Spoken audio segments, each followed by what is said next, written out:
This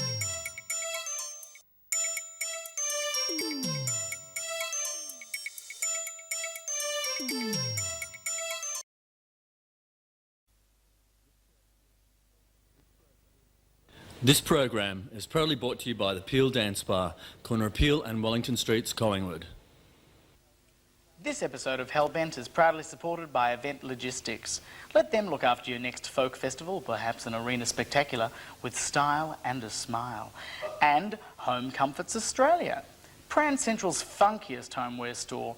They'll make your dreary house a groovy home.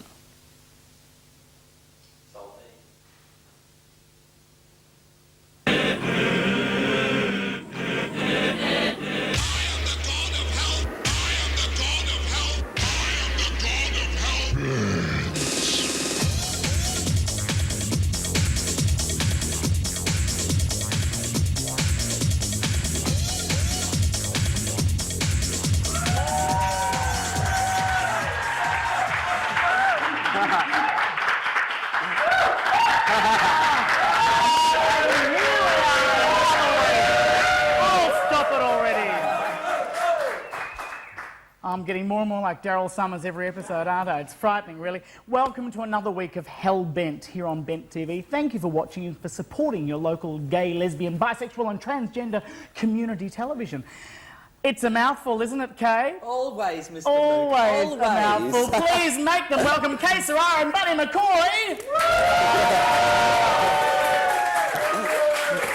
Now, Bunny, I've noticed in the opening you've been feasting your eyes on something special there. The Clio 50 Most Eligible Bachelors. And they're very eligible, let me tell you. Well, I've never seen a more homoerotic spread of shots in my life. Well, and coupled with the fact that they're all really good looking, they're all incredibly clean, and they're single. Hello. And impeccably groomed, I might add. Unbelievable, but there's a couple of fabulous comments here, and but one I've come up with, and they're asked the question of whether they like to do it with the lights on or off, and Dane in Brazil, real name? Don't think so. Do what? Do it. Oh, it. Okay, so Kaye, listen to this. He said, I like to start with the lights off, continuing all night to let dawn slowly reveal her beauty. Oh, sounds like a poof to Dawn me. Fraser or Dawn French? Dawn Fraser. Dawn Fraser. Well, we'll let you continue to read because we've got a jam-packed episode this evening, ladies. We have got, of course, Sean, our fabulous barman, the sophisticated cocktail barman. Oh, love Sean. Love Sean. Sean's back. He's going to give us another wonderful cocktail tonight, but we're going to get the show off on the roll. I can't even speak. It's too late. It's too late.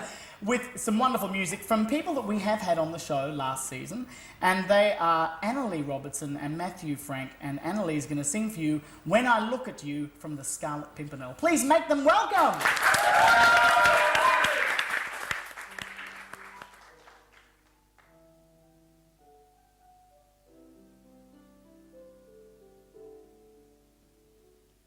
When I look at you, what I always see is the face of someone else who once belonged to me.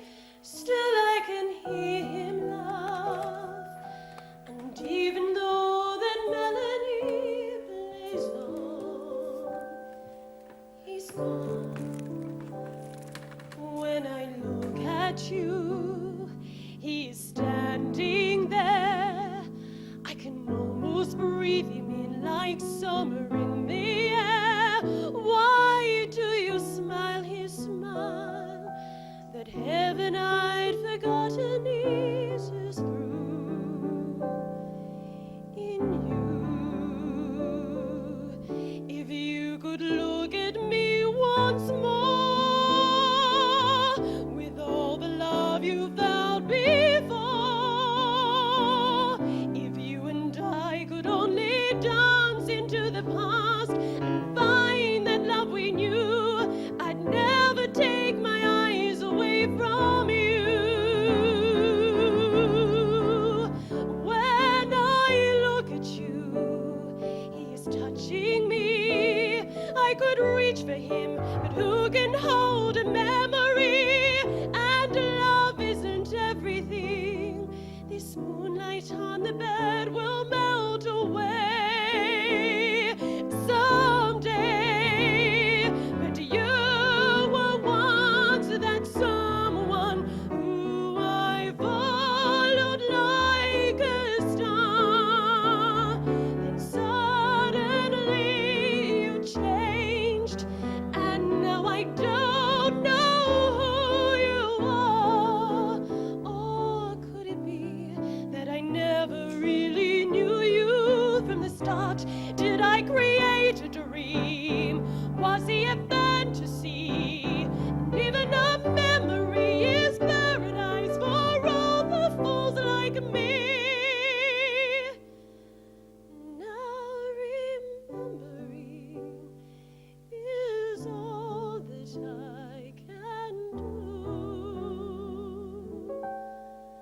because I miss him so when I look at you.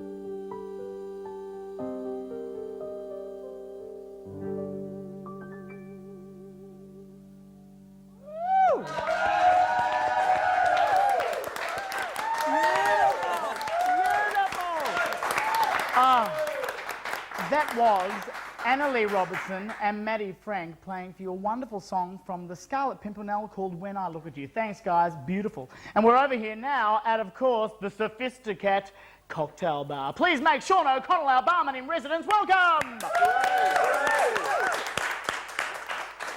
So, Bunny, Sean, what's the story? What's the cocktail for tonight? Well, we had a fantastic response to last week's martini frenzy. We seem to be doing quite a lot of business on the martini side of things, but we've had a call this week to have the heady drink, the one that just gets you a little bit off your head and get out on the dance floor and go out for a dance. Not that we're promoting that in any way, shape or form. No, we are always promoting responsible alcohol service, of course. But what we're going to come up with today, and it's actually called the 44 Warrior. Oh. Why is it 44 Warrior. called the 44 Warrior? Well, to be honest with you, You don't really know. I do really know, but it was going to go for quite some time, and I thought I might be able to throw it off. But what we're actually going to do, we will move on, and we're going to start off. We've got this lovely drink. It's called Pessoa. Pessoa. What is Everybody, Pessoa? Pessoa. It's actually a passion fruit liqueur, all the way from the Netherlands, and yes, it's quite nice. Quite nice, very tropical. Because Yes, I was we are thinking finished. that. We are All finished. those with summer. windmills and dikes. Yeah. There must be. Well, apparently so. So we're going to start off. We're actually going to use a champagne glass because we are actually going to be adding in champagne to this drink, which is. Okay. So that'll come in the second, in the second break, part, yeah. and we all know the bubbles in champagne tend to get us a little bit tipsy. A little bit heady. A little bit heady. We love a bit of heady. Okay, so anyway, that's so we're going to Pessoa. add. We've got our jigger. Okay, with Oh, 30 I mil- love it when you jig. Come on. Yeah, jiggy jig. We've got our 30 mil pour on the top and our 15 mil pour on the bottom. And we're going to 30, aren't we, We're going to Sean? go. Oh, the Pessoa's getting We've out got a of bit of there. dribble. There you go. Good. And we've got 30 mils just in there. We're going to pour A that in. jig of Pessoa. A bit of jigger Pessoa. And then we're going to add a little bit of Absolute vodka. Oh, From you'd think Denmark. we'd be sponsored by From Pessoa, Denmark. wouldn't you? You'd almost be thinking that all these great cocktails come from the other side of the world. And all the Now, good- is this one of your inventions? Well, it is one. It actually isn't one of my inventions. It's actually on the Pessoa homepage. So you can, of course, go to any one of your drink guides, whether it be the cocktail bar guide, or there are bartender books around that you can find to make up all these different sort of cocktails. Or just walk into your bar and And right there. Yes, do what and I wait do. there, and then if they don't know what it is, just get something else. But, if you'd like. Okay, so the Absolute vodka. So we're going to go let's for see a it. taste of Denmark, and we're going Can to have a we little free bit of. pour? No, we're not going to free pour. We want to be legal about this whole thing. So we're going to put. conservative. So we're going to put 15 mils of Absolute vodka in there, and then we're going to come back a little bit later. We're Or gonna add- if you're talking my terms, it's 2 parts Pessoa to 1 part vodka. Hey, like Okay. Yes, of that. course, That way you we can be all know. talking litres or Oh, yeah. millilitres, really, can't you? Certainly are. So Yeah. we're going to do the next step We're gonna in the do- next... Okay, we so we certainly start. are. We've got the Pessoa, we've got the Absolute We've vodka, also got Absolute vodka in and there. we've got a champagne glass. We're going to add champagne. No chilling this week? No chilling this week, no. You can go and you can No do it when you're frosted warm and effects needed hot. for this glass. All right. Well, we're going to be back in the second half with Sean, who'll be showing us more on the, what's it called? The 44 Warrior. 44 Warrior. In the meantime, though, we're going to have a chat to the wonderful president of Pride March. Her name is Penny McDonald. Please make her welcome. Oh. Penny McDonald, you've been on this show before, haven't you? I have. And the last time you were on, you were actually talking about Pride March, but you're an Alexander technician, aren't you? Yes. And you're all about keeping the body erect and everything kept in its right order. Now, And you put me must on think this horrible we've got couch. the worst couches that you could ever probably want for Alexander Technique, haven't we? Yep, Our apologies. that's all Is right. it Alexander that espouses that theory that my head is a balloon? Yes. My head is a balloon and it floats up toward the hemispheres and stretches out the spine. Yes. Is that the Alexander technique? Yes. What an interesting man he was from Tasmania. He was from very good Kaye, you know. Tasmania? Yes. I didn't know he was Australian. He was a Yes. Tasmanian. God, I missed that Tasmanian. last season. Sorry. Look, but we've got more to talk about than that. We want to talk about the huge success that was Pride March for 2000 here in Melbourne. A round of Yay applause for for Pride Pride March. March. Oh, woo!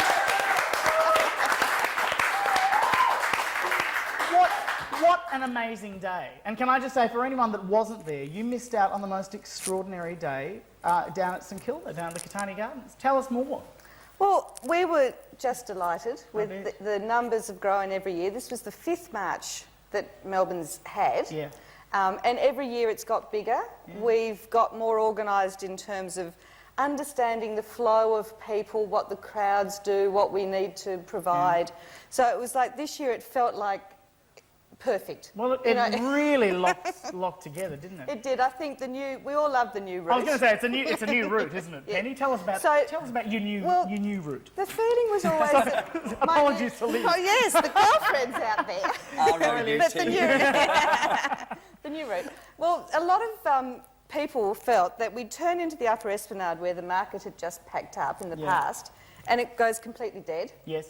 Then we've got those two very awkward corners, and then trying to cross Jacker Boulevard. And as the march had grown past the 40,000 mark, we thought, this isn't working. So we turned right at the Prince of Wales and went straight across into the Katanni Gardens, and the energy of the march wasn't deflated with the Upper Esplanade, it was safer. Oh, yeah. The gardens were beautiful, and so that excitement and happiness and pride and joy that's in the air just stayed with us. And there was a real celebration, like it was a real feeling, almost like the carnival type feeling. There was a sense of it being a big event and thousands of people sitting out on the lawn. It was lovely, and the entertainment was great, and we realised last year that karaoke was a big hit, so we thought, well, we'll do the karaoke again. Did you have anything to do with that, Kaye? I didn't, unfortunately, but I have to say, I think the whole community is embracing karaoke in a major way, and it's a worry. It's a big worry. It was a big worry.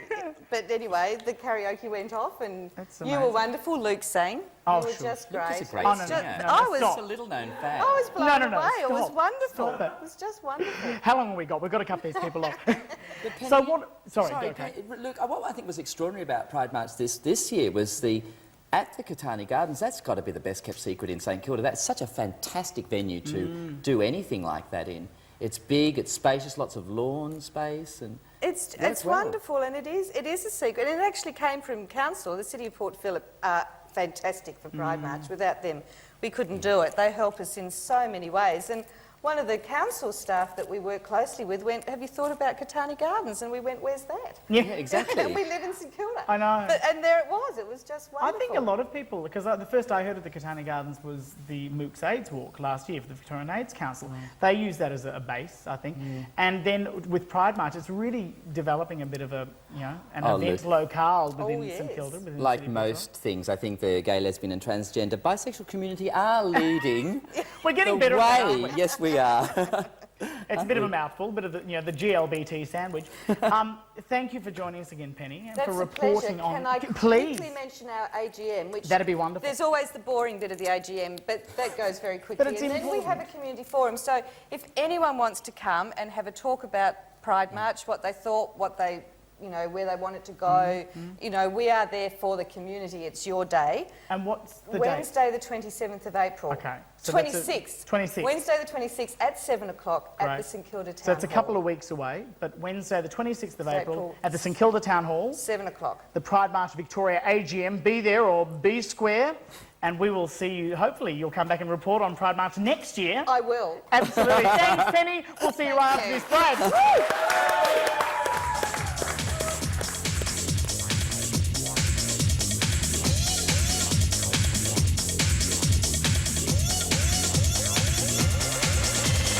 It's time to take out the trash.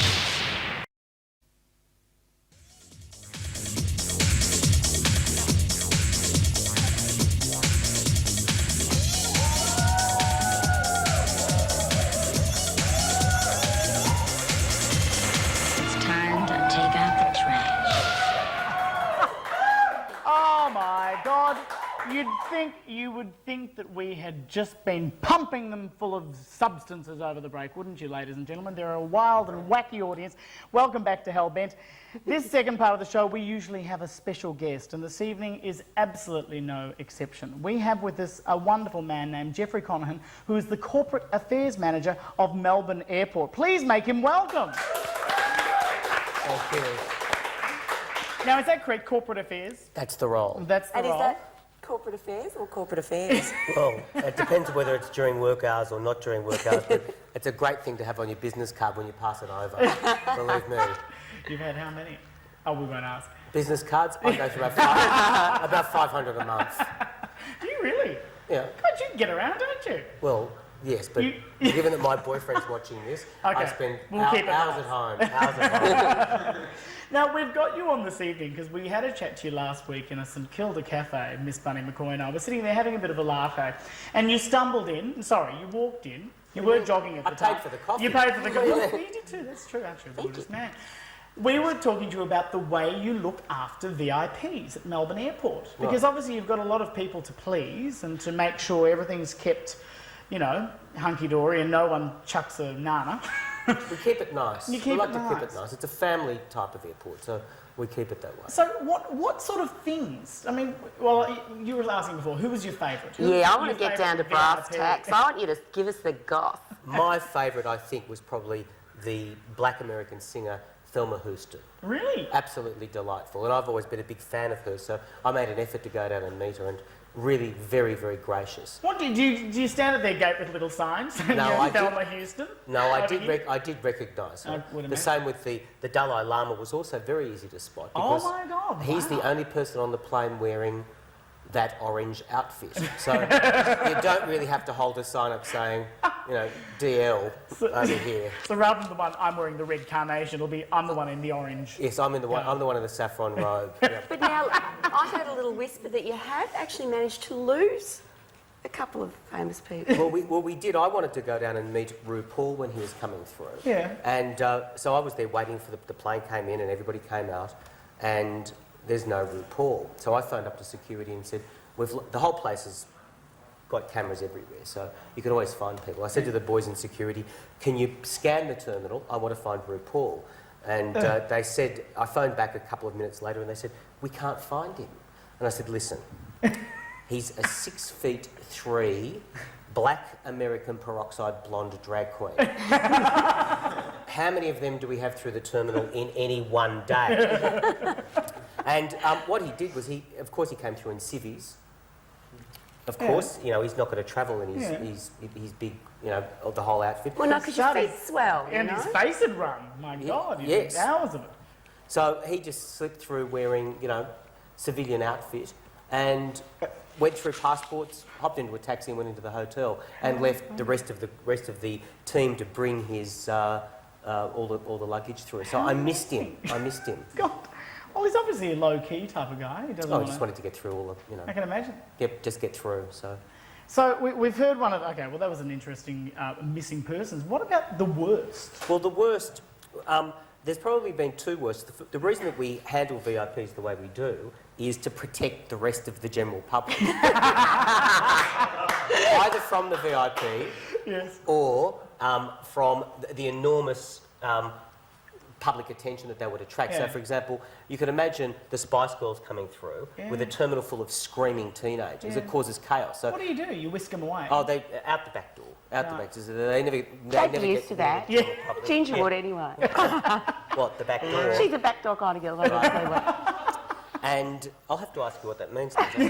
And So we do that and they go out the back door. So it's deliberately to make life easier for everybody else. And of course, celebrities don't want to be photographed or seen after a 24-hour flight. So they do all of their media conferences after they've hit the shower and fixed themselves up and they look good. I could well imagine that you'd Well, you'd know about that, being swamped by the general public and always it's very hard, Jeffrey, yeah. Always wanting to look after it. So anyway, that's why we do it. Right. And probably Naomi Campbell was our favourite because she came through the terminal for the Fashion Week. And she does have a reputation for being very difficult. And we hadn't heard anything about the Melbourne press or anything, had we? And I'm here to confirm it's true. Really? Actually, she had a VIP suite so that she could sit there until the plane was about to depart. And then she instructed our duty terminal manager that she had to be the last person on board and she was to stay in the suite for as long as possible so she didn't have to be seen by normal people. Oh my and God. we have an extremely efficient old-time Scottish duty terminal manager who said, Miss Campbell, if you want to be on that plane, I suggest you pay attention to what I say very closely. We're going now. Oh my God. And, well, you know, Naomi did want to hop on the plane, so off she went and she had to mix with the general public.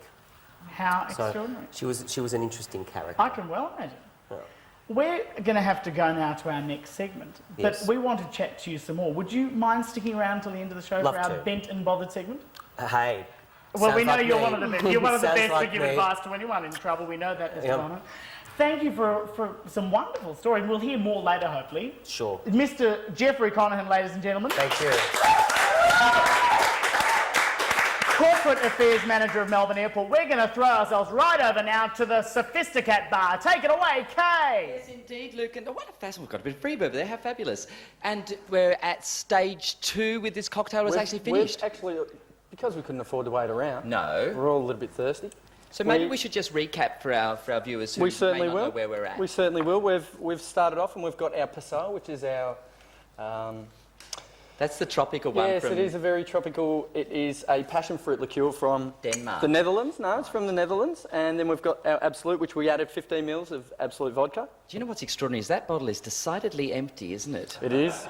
It is. Where's Miss Bunny? It started off full at some stage. Yes. And then we added some champagne, and you can add any type of house champagne or Brut Cuvée. And does that have to be stirred or anything? It doesn't. No, it doesn't have to be. You don't have to be stirred at all? Stirred at all? Well, Pop stir in there and stir her around. Does it have to be stirred? That's This one's actually a slam bam, thank you, ma'am. You whack it all in, you whack a little bit of champagne in there, and then... Yeah, you certainly can. I've got a straw for you. My lippy? No, there you go. Such things are important. A little bit of top of orange juice. Oh, I could scull that. It's quite nice. Often enough, that's what people better do. than your average shandy, isn't yes, it? do. But please be careful because champagne does go to your head straight away. And as I said before, we've at some stages had far too much champagne and woken up somewhere that we really didn't recognise. Thank you, Mr. Sean. Fascinating. Sean O'Connell, our resident barman.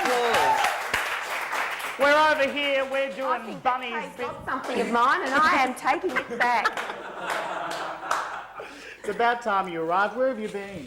Oh, we've lost your mark. Where are you going? Over here. Take a here bit of I step am. over it, darling. That's the way. Right. Well, let's have a little dance. I love having a few chords lying around. I'll just get myself hold together that. here. There you are. Yes, you hold my bits. Now, what are we doing on Bunny's Beauty Bits this week, Bunny? Right, well, it's the second in our 3-part Bunny Down Under series. So what I'm going to do today is reinvent a bit of an old classic. Right. So I'll just grab some bits out here. Oh, what are they? And it's probably more like Bunny's boudoir, really, today, because I'm going to make edible underwear. Edible underwear, ladies and gentlemen. That deserves a round of applause. And I'm actually going to make it out of fruit roll-ups. So what we're going to do, and I hope the studio lights haven't kind of melted away my bits. Now, I've got a couple of varieties. Not that I'm plugging Uncle Toby's, but they actually have rainbow coloured. Hey, gotta love that. And you can get 2 different types. And when you put them together, you can have a little bit of a rainbow flag. Well, So I've got a bit of a theme happening. Can I open this one? You certainly can. Well, I guess I am, so it's too late, really. Now, what I suggest with the novice is that you first of all cut out a pattern using a pair of your smalls. Seeing that I'm well experienced in this sort of thing. We've obviously been doing it I for don't months. need to do that, that's right. So what I'm going to do, first of all, we take our fruit, and it's real fruit, and Right. it's real flash. And You're working maybe frontal Tobies, aren't you? Oh, look, I am. She's a spy. It's funny, I actually made some as a bit of a, practice. And then I got home the other night and I was a bit hungry, so I went straight for my crutch and it was delicious. Okay, now what we do, the great thing about your fruit roll-up is that they stick together quite well. So what you do is on a nice bit of flat, I would say, non-stick paper, we do 2 across there. You with me? Okay, then we get our another... You laughing at me, I'm sorry, no, I'm just loving the whole notion of eating my own underwear. Oh, it's fantastic. And other people can eat your undies too. Dear. So we're actually going to make a little bit of a pattern. It's looking like a T at Is the that right? moment. Do Do I you add it? think that makes sense in the pattern, Lou? I think it makes perfect sense. It doesn't to me, dear. We're doing a rainbow, so we start again, don't Oh, we? sorry. Okay, here we go. Oh, I get it. Okay, yes, got it. Okay. So we've got another one down there. Right. Stick it together. Do I add this? Yes. Gorgeous. Beautiful, you're learning. I'm getting there. Then what we do is we actually have to cut that. Probably not the best. Actually, what I might do is just cut Just it cut on the paper. Good idea. Okay, so we cut it into a nice shape. What we're actually going to do for the side ties is we're going to use dental floss, Oh, thanks.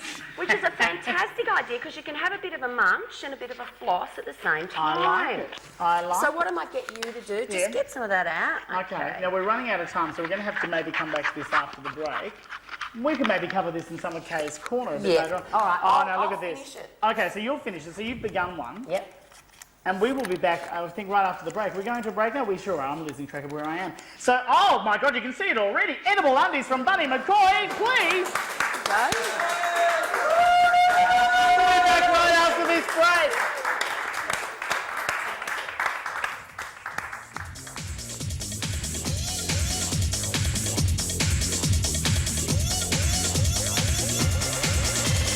It's time to take out the trash.